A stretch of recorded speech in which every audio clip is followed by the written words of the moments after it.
नवरात्रि का नाम आते ही मन में माँ दुर्गा की दिव्य छवि बन जाती है। भक्ति, शक्ति और साधना का अद्भुत संगम है ये पर्व। पर क्या आप जानते हैं कि साल में 2 बार ऐसी नवरात्रियां आती हैं जो बाहर से तो शांत होती हैं पर भीतर से बहुत रहस्यमयी और शक्तिशाली। इन्हें कहते हैं गुप्त नवरात्रि। आज के इस वीडियो में मैं आपको बताने जा रहा हूँ गुप्त नवरात्रि में क्या करना चाहिए, किन देवी रूपों की पूजा होती है, कौन से मंत्र सिद्धि दिलाते हैं और कौन से नियम आपको साधना में सफलता दिलाते हैं। वीडियो को अंत तक जरूर देखें क्योंकि यह जानकारी आपके जीवन में माँ की कृपा ला सकती है। गुप्त नवरात्रि हर साल 2 बार आती है, एक माघ मास में और दूसरी आषाढ़ मास में। यह नवरात्रि आम नवरात्रियों जैसी नहीं होती, ना कोई बड़ा आयोजन होता है, ना सार्वजनिक पूजा। ये पूरी तरह गुप्त साधना के लिए जानी जाती है। इन 9 दिनों में भक्त महाविद्याओं की साधना करते हैं, जैसे माँ काली, तारा, त्रिपुरा सुंदरी, बगलामुखी, धूमावती आदि। ये देवियां उग्र है, तेजस्वी है और इनकी साधना से जीवन के बड़े बड़े संकट दूर होते हैं। सच्चे मन से की गई साधना से शत्रु बाधा, मानसिक शांति और तांत्रिक दोष मिटते हैं। यह साधना केवल पूजा नहीं, एक रहस्यमयी यात्रा होती है। गुप्त नवरात्रि की शुरुआत कैसे करें? पहले दिन ब्रह्म मुहूर्त यानी सुबह 4-5 बजे के बीच उठें। शरीर और मन की शुद्धि के लिए स्नान करें। अगर संभव हो तो गंगा जल से स्नान करें या उसका छिड़काव करें। फिर अपने घर के मंदिर या साधना स्थान की सफाई करें।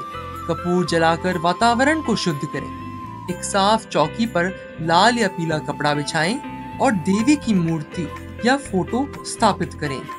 अब कलश स्थापना करें। तांबे या मिट्टी के कलश लें, उसमें गंगा जल भरें। रोली, सुपारी, सिक्का और अक्षत डालें। कलश के ऊपर आम के पत्ते रखें और नारियल रखें। दीपक जलाएं। अगर संभव हो तो अखंड दीप जलाएं।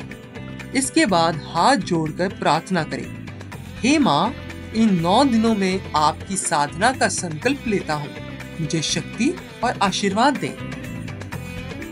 गुप्त नवरात्रि में विशेष नियमों का पालन करना अत्यंत आवश्यक है। पहला नियम, ब्रह्मचर्य का पालन करें। दूसरा, मांस मदिरा से दूर रहें। झूठ, क्रोध, कटुवाणी और आलस्य से बचें। सात्विक और एक समय का भोजन करें। यथासंभव मौन रहें और अपने भीतर उतरें। याद रखें, यह बाहरी पूजा नहीं, अंतर आत्मा की साधना है। आप जितना शुद्ध और शांत रहेंगे, साधना उतनी ही सफल होगी। आइए जानते हैं हर दिन की पूजा विधि। हर दिन सुबह दीपक जलाएं और दुर्गा सप्तशती के अर्घ्य, कवच और किलक का पाठ करें। फिर करें बीज मंत्र का जाप, कम से कम 108 बार। आप चाहें तो एक ही देवी की साधना करें या हर दिन एक नई महाविद्या को समर्पित करें, जैसे माँ काली, माँ बगलामुखी, माँ कमला। गुप्त नवरात्रि की साधना से क्या फल मिलता है? गुप्त नवरात्रि की साधना कोई साधारण पूजा नहीं, यह एक आंतरिक जागरण है, आत्मा की यात्रा है।